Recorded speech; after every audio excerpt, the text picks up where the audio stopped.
Bisnis fondasi ini adalah sebuah hal yang kita harus siapkan untuk kita benar-benar siap secara dasar dari bisnis, ya. Nah, dasar dari bisnis ini sangat penting buat kita supaya kita tidak membuat bisnis yang asal jalan, ya.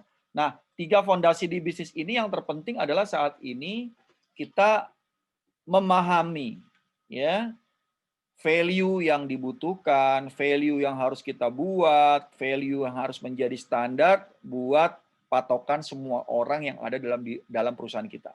Ya, itu pertama yang paling terpenting, values. Jadi kalau kita bangun perusahaan, bangun produk, bangun jasa yang akan ditawarkan kepada klien, value seperti apa yang kita mau berikan kepada mereka? Value seperti apa yang harus kita sepakati dengan tim, dengan karyawan untuk kita jaga sehingga kita bisa terus tumbuh ke depan. Itu menjadi fondasi yang paling utama. Baru yang nomor 2, people. Bagaimana kita membuat people kita ini punya keahlian, punya kemampuan, punya pengetahuan yang benar-benar cocok dengan apa yang dia kerjakan. Disinilah pentingnya kita memahami hal itu, memahami bagaimana karakter dia terhadap thinking, being, doing yang harus dia lakukan itu sesuai dengan kemampuan mereka. Ya, baru yang ketiga proses. Jadi perhatikan, proses itu tidak akan bisa berjalan kalau tidak dilakukan untuk orang-orang yang ya mempunyai people skill dan performance yang mendukung. Tapi orang-orang seperti apa yang punya skill dan performance yang mendukung proses adalah orang-orang yang memiliki value. Jadi ketiga ini ya harus benar-benar Bapak Ibu pahami untuk fondasi bisnisnya kuat. Kita lihat tadi, bagaimana kita tumbuh, thinking, being, doing kita explore. Tapi thinking, being, doing ini untuk yang mana coach di value people process.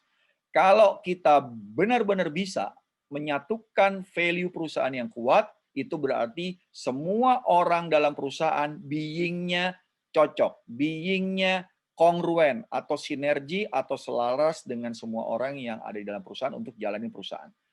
Terus kalau thinking itu yang mana coach?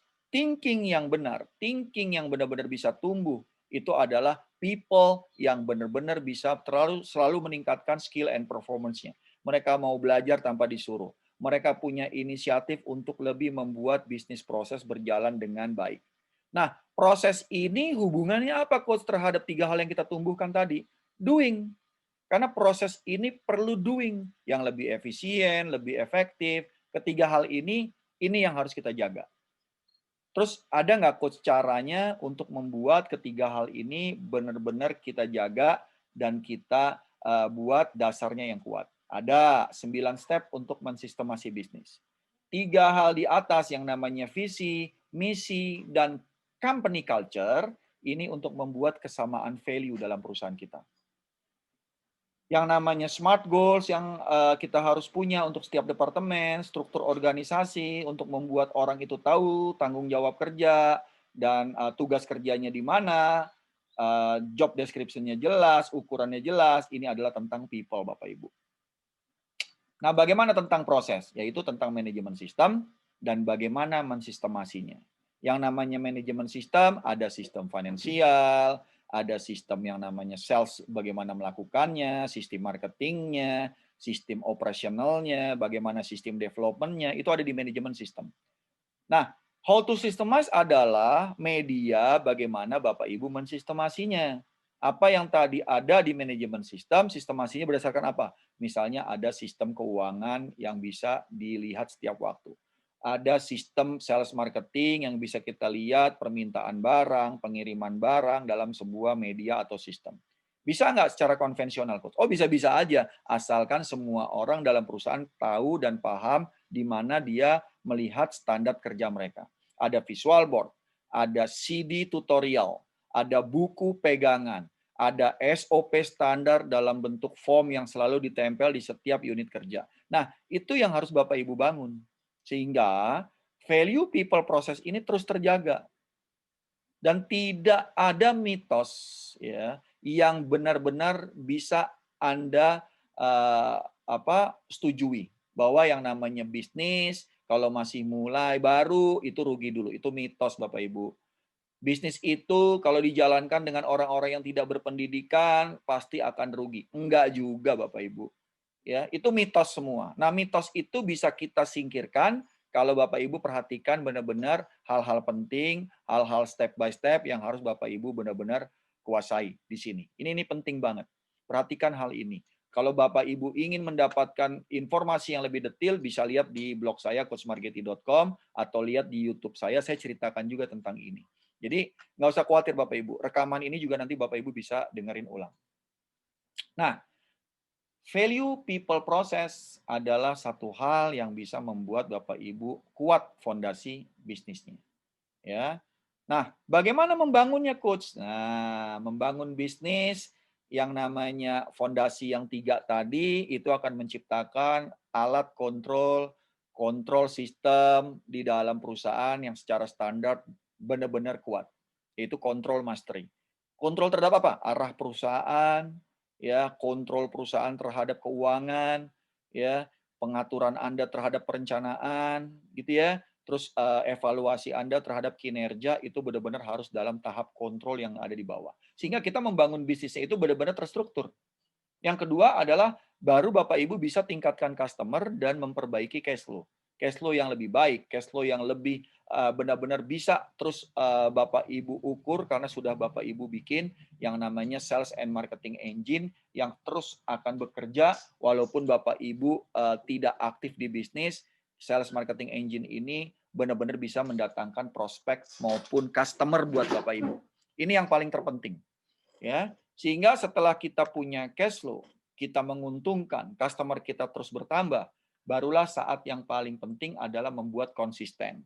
Baru buat SOP yang lebih detail, yang lebih lengkap, bisnis sistem yang lebih teratur. Jangan lakukan ini di awal mulai bisnis, ini akan lama, belum terukur, belum terbukti gitu ya, tapi kita lakukan ini dulu, ini akan membuang-buang waktu.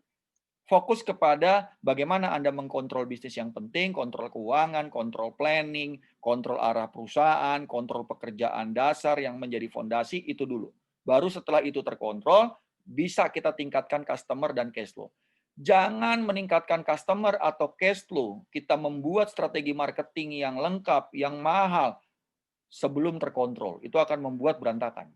Akan membuat orang lain yang berbisnis dengan kita atau orang lain yang membeli produk atau jasa kita, mereka kecewa. Lihat, perhatikan 3 hal utama ini. Baru setelah 3 ini kita bisa lalui, yang keempat adalah kita buat yang namanya cooperation di tim. Bikin tim yang bisa bekerja sesuai unit kerjanya, sesuai departemen kerjanya, bekerja sesuai standar, bekerja sesuai dengan aturan kerja yang jelas. Baru setelah 4 ya kita akan membuat sinergi di antara tim. Ya, sinergi di antara tim sehingga align dan bisa mencapai target-target kerja secara terukur. Baru Anda bisa duplikasi. Sehingga baru Anda bisa selebrasi bahwa bisnis Anda bisa dijual. Bisnis Anda bisa diinvest oleh orang lain untuk mereka membeli sistem yang selama ini Anda bangun. Ngebangun fondasi bisnis menuju kepada building bisnis yang lebih ideal, itu bukan hal yang sebentar. Itu butuh proses. Itu butuh sebuah hal yang benar-benar dilalui, dilakukan, dan enggak sepenuhnya Anda bisa bayar orang untuk membuat ini. Enggak. Harusnya Anda sebagai pemilik bisnis bersama orang-orang terbaik Anda membangun ini. Bisa membutuhkan coach untuk mendampingi karena coach punya metodologinya. Tapi kalau Anda serahkan kepada konsultan untuk membangunnya, pada konsultan untuk melakukannya, hati-hati. Pengalamannya akan membuat konsultan itu lebih tahu dari Anda tentang bisnis Anda dibanding Anda tahu tentang bisnis Anda. Ini tidak akan membuat Anda bisa lepas untuk bangun bisnis Anda sendiri. Karena Anda akan ketergantungan sama konsultan tersebut. Apakah Anda butuh konsultan? Anda butuh konsultan untuk pekerjaan-pekerjaan yang spesialis. Misalnya konsultan pajak. Mungkin konsultan analisa keuangan yang Anda nggak punya waktu untuk menganalisanya karena Anda tidak di bidang keuangan. Atau mungkin konsultan terhadap kualitas spesialis pekerjaan. Itu perlu. Ya. Jadi dalam bisnis itu Anda perlu mentor, Anda perlu coach, Anda perlu konsultan untuk membuat dia terus tumbuh. Ya. Ini yang perlu Anda perhatikan. Nah, perhatikan Bapak Ibu, 6 step ini Bapak Ibu bisa rekam, bisa Bapak Ibu ingat, atau Bapak Ibu ulang-ulang untuk mendapatkan hal yang bisa membantu bisnis Anda, Bapak Ibu bisa lebih terstruktur. Nah, saya share sedikit. Bagaimana industrialisasi terbangun. Bagaimana industrialisasi mengalami skema perubahan, mengalami yang namanya terus bertumbuh menjadi kondisi seperti sekarang. Mereka mengalami sebuah siklus. Dari industri 1.0, itu kita memulai mengatakan industri 1.0 itu di tahun 1780 sejak ditemukannya steam engine. Ya. Ini butuh 120 tahun untuk Anda masuk ke industri 2.0 diawali tahun 1900. Ya. Dan di sini di mana dimulainya tahun 1900? Ditemukannya listrik, ditemukannya electricity. Ini banyak merubah bisnis pada saat itu dan jenis bisnisnya pun bertambah. Ya. Pada saat industri 1.0 ya, mungkin mesin pendingin diisi oleh batu es, tapi di sini udah pakai AC. Ini sesuatu hal yang sangat bertumbuh dan luar biasa, pertumbuhannya membutuhkan waktu 120 tahun. Nah, untuk menuju kepada industri 3.0 ternyata hanya butuh 70 tahun. Dan disinilah awal ditemukannya komputer. Ya, ini dimulai industri 3.0 di tahun 70. Ternyata menuju ke industri 4.0 hanya butuh 30 tahun. Ya, 30 tahun ini ya dimulai dari tahun 2000 dengan ditemukannya internet. Ya, orang bisa berkomunikasi, ditemukannya smartphone, ditemukannya beberapa hal yang lebih canggih untuk membantu komunikasi manusia secara global sehingga berubahlah dari tahun 2000 dan ternyata di tahun hari ini 2020 industri 5.0 sudah mulai masuk. Ya, hanya butuh 20 tahun, lebih sedikit lagi waktunya. Orang-orang yang tidak siap dengan digital, orang-orang yang tidak siap dengan online. Banyak universitas yang tidak siap dengan online itu terkendala untuk membuat aktivitas pendidikannya bisa terus berjalan. Ini jadi kendala. Perhatikan hal ini, fase perubahan yang juga merubah kondisi manusia. Nah, bagaimana kita lihat? Ternyata pertumbuhan ini juga berakibat terhadap karakter yang berbeda. Pengembangan sifat-sifat manusia yang berbeda, ya, di mana di sifat manusia atau perilaku being manusia di industri 0 itu masih sebagai petani, mungkin orang yang peladang gitu ya, orang yang mungkin berburu, orang yang menjadi mencari pekerjaan dengan dirinya sendiri. Itu kondisi sebelum 1.0. Nah, ini source-nya dari buku Alex Denny gitu ya, Learning 5.1 yang bisa Anda cari di Gramedia. Nah, industri 1.0 itu karakter industrinya adalah mechanical. Ya, mechanical yang benar-benar menggunakan steam engine triggernya dan orang yang akan dikembangkan pada era tersebut adalah tentang produksi. Banyak buruh pabrik, banyak orang-orang menjadi pekerja di pabrikasi. Ya, ini permesinan sifatnya dan terjadilah produk massal. Masuk ke industri 2.0, mulai ditemukannya electrical sehingga baru diciptakan mobil, alat-alat elektronik, alat-alat baru yang membantu manusia dalam kehidupan maupun pekerjaan. Yang diawali dari trigger ditemukannya electricity tadi. Sehingga orang mengembangkan apa? Orang mengembangkan standarisasi ternyata. Dan begitu masuk ke industri 3.0, ditemukannya komputer dan otomasi, ya, otomatisasi, triggernya adalah ditemukannya komputer, orang mulai memiliki kemampuan spesialisasi. Di industri 4.0, ya, bertumbuh lagi, ditemukannya internet dan smartphone, orang mulai masukin bisnisnya ke digitalisasi. Ya, tapi digitalisasi ini unik karena biayanya besar, karena semua riset itu butuh investasi yang luar biasa besar, orang mulai berkolaborasi. Ya, mulai berkolaborasi dalam hal teknologi, dalam hal digitalisasi, itu yang terjadi sekarang Bapak Ibu. Nah, bagaimana ke depan? Kita akan menuju ke industri 5.0 Dan sekarang sudah kelihatan, sudah menuju mungkin 20, 30, 40% menuju ke industri 5.0, di mana orang itu bekerja secara coworking. Apa coworking? Udah nggak bisa bekerja di kantor lagi. Mungkin ada kendala virus, ada kendala waktu, ada kendala biaya. Jadi sebenarnya kita bisa bekerja dari mana aja. Ya, karakter industrinya adalah rekombinasi. Bisa banyak. Karena apa? Ditemukan robot yang bisa membantu pekerjaan manusia. Sehingga apa yang sekarang dikembangkan, ya, Anda harus mengerti jalur distribusi. Anda harus mengerti channel bagaimana Anda memberikan produk Anda, jasa Anda dengan kondisi yang sangat cepat, sangat mudah, dan sangat murah. Ya, ini yang terjadi saat ini. Jadi ada beberapa bisnis yang harus benar-benar dia bertransformasi bisnisnya. Nggak bisa bertahan di bisnis lamanya karena teknologi sudah berubah. Ya, kondisi masyarakat, gaya hidupnya sudah berubah. Ini perhatikan Bapak Ibu kalau membangun sebuah bisnis. Mungkin warung Anda besok pesannya bisa lewat handphone. Mungkin yang namanya bimbel belajar Anda bisa belajar hanya lewat aplikasi di iPhone atau di telepon atau di Android.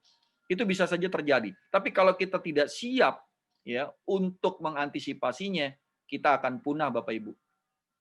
Ini yang harus Bapak Ibu antisipasi untuk memasuki masa pensiun untuk lebih berkarya dan lebih beraktivitas di lingkungan. Saya lanjut lagi. Nah, Development Entrepreneur 4.0. Sekarang ini masa transisi dari 4.0 ke 5.0. Apa yang Bapak Ibu harus kembangkan di diri? Ini Bapak Ibu, kecerdasan emosional, kebebasan berpikir, relasi itu penting, cara berkomunikasi, cara mempresentasikan bisnis atau usaha. Ya, sensitivitas antar budaya ini perlu dijaga karena makin banyak cara berpikir orang yang berbeda dari sebelumnya. Makin banyak konflik yang sifatnya mengadu domba antar budaya, antar suku. Harus hati-hati, harus sensitif. Hati-hati jangan sampai kita menyinggung perasaan orang lain dari kata-kata ataupun iklan yang kita buat. Ini hati-hati banget dari WA yang kita kirim, dari WA yang kita forward ke orang lain. Ini harus hati-hati, karena ini yang akan memicu bagaimana keseimbangan dan stabilitas bisnis ke depan. Bagaimana cara mendengar dan bertanya, ini menjadi penting di industri entrepreneur 4.0 ini. Ya, pastikan poin-poin ini Bapak Ibu memilikinya dan melengkapinya. Nah, siapkan diri Anda untuk menuju kepada industri 5.0. Ternyata di industri 5.0 ini dicanangkan yang namanya kecerdasan spiritual. Apa kecerdasan spiritual? Bagaimana Anda bisa ya benar-benar memahami apa bedanya logik dengan apa bedanya sebuah insting dan feeling ya yang tidak menyalahi kondisi spiritual yang kita yakini. Ya, jangan terlalu logik. Jadi kita menganggap tidak ada Tuhan. Waduh, bahaya juga. Ini akan bisa terjadi. Banyak orang yang akhirnya mendewakan dirinya sendiri karena merasa sukses, merasa hebat. Berlatihlah berpikir kritis. Belajarlah cara belajar. Berimajinasilah sesuatu itu tidak ada yang tidak mungkin.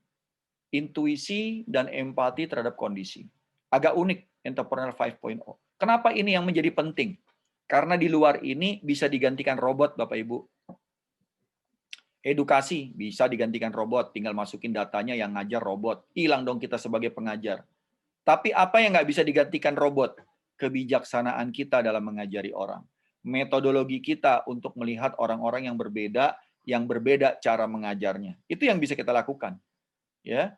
Dan kita juga harus bisa belajar hal yang baru sama sekali, sehingga kita bisa beradaptasi dengan lingkungan secara cepat. Ini jadi menarik Bapak Ibu. Nah, lanjut lagi 4 fundamental untuk membuat bisnis sukses. Jadi ideal itu juga tidak menjamin kalau tidak menjadi sukses. Ya, yang tadi saya sudah jelasin, Bapak Ibu bisa lihat lagi nanti self mastery, entrepreneur mindset, entrepreneur value, itu self mastery harus kita pegang. Nah, kalau untuk bisnis kita perlu tahu 4 hal ini Bapak Ibu. Bagaimana menguasai keuangan? Ya, menganalisa keuangan kita paham, membuat perencanaan keuangan kita paham, ya, bahkan budgetingnya yang lebih detail juga kita bisa lakukan, Ya, yang kedua apa? Bagaimana mengempowering tim? Bagaimana membuat tim kita ini kekuatan yang luar biasa? Mereka semangat bekerja sama kita, mereka bersungguh-sungguh bekerja sama kita, loyal sama kita, karena loyalitas akan hilang di beberapa tahun ke depan. Karena orang bisa bekerja tanpa harus masuk ke sebuah perusahaan. Orang bisa dapat uang walaupun tidak perlu dia datang tiap hari ke perusahaan. Tim power ini perlu kita pegang untuk mereka benar-benar bisa menjadi tim yang kuat. Yang ketiga, bagaimana Bapak Ibu menjalankan bisnis bisa membangun yang namanya customer loyalitas. Ya, customer building. Dari mulai prospek, hot prospek, customer, menjadi member ya, terus menjadi orang yang loyal untuk selalu beli, itu ada strateginya. Ya, bisa membuat step sales proses strategi, bisa membuat produk funneling strategi. Itu yang membuat semua customer kita bisa tumbuh dan bersama-sama kita untuk memperbesar bisnis kita dengan kebutuhan mereka yang selalu tersedia dari produk dan jasa perusahaan kita. Yang keempat adalah bagaimana Anda punya kemampuan melakukan business development, melakukan pengembangan bisnis, melakukan riset ya untuk bisnis Anda terus bisa memenuhi kebutuhan pelanggan. Ini menjadi penting. Ya, ini menjadi penting. Karena apa? Karena Anda yang lebih tahu. Ya, Anda hanya perlu mengetahui development di bidang mana yang menjadi urgent, development di bidang mana yang menjadi penting. Ini yang harus Anda pahami dari awal Anda membangun bisnis. Ya, nah untuk latihan bagaimana Anda bisa mengembangkan diri Anda, saya siapkan yang namanya kanvas untuk diskusi. Kanvas untuk Anda pelajari, ya, Anda tempelkan post-it untuk Anda mengerti saya perlu pengembangan apa ya coach untuk bisa menjadi seorang entrepreneur. Nah, disinilah Bapak Ibu bisa menempelkan post-it. Ya, coach saya perlu pengembangan di bidang leadership. Saya perlu pengembangan di bidang analisa keuangan. Saya perlu pengembangan di bidang online marketing. Oke, spesifik goal seperti apa harus Bapak Ibu ketahui untuk Ibu belajar atau Bapak belajar hal tersebut, goalnya didapat. Tempelkan lagi post-it. Jadi ini bisa di-print Bapak Ibu. Nanti saya kasih master filenya, Bapak Ibu bisa print di digital printing untuk gede, Bapak Ibu bisa tempel di ruang kerja di rumah, atau ruang kerja di kantor untuk tempelin post-it gitu ya.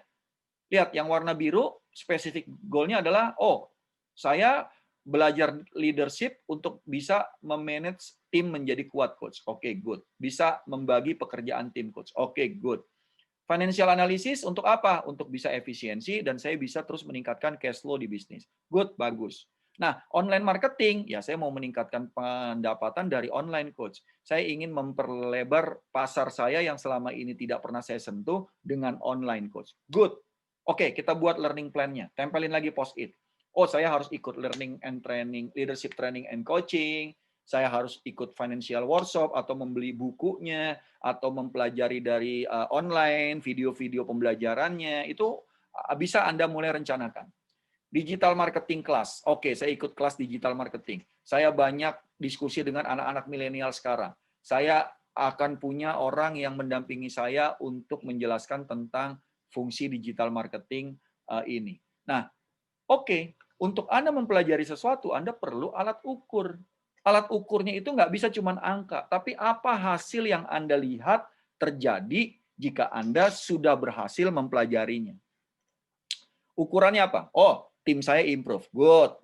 Ukuran tim improve menandakan bahwa leadership skill Anda telah berhasil Anda implementasi.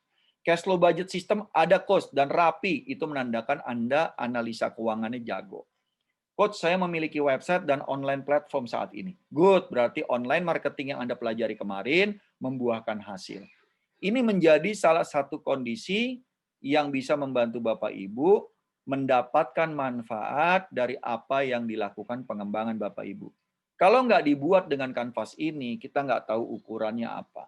Kita nggak tahu apa yang harus kita pelajari. Kita nggak tahu setelah kita belajar goal spesifik apa yang harus kita dapat. Ini cara berpikir. Ini struktur dan metodologi berpikir yang membantu Bapak Ibu untuk cepat mendapatkan hasil. Kita nggak bicara teori. Kita hanya bicara sekarang bagaimana terimplementasi. Coaching ya akan membantu Bapak Ibu mudah mengimplementasikannya.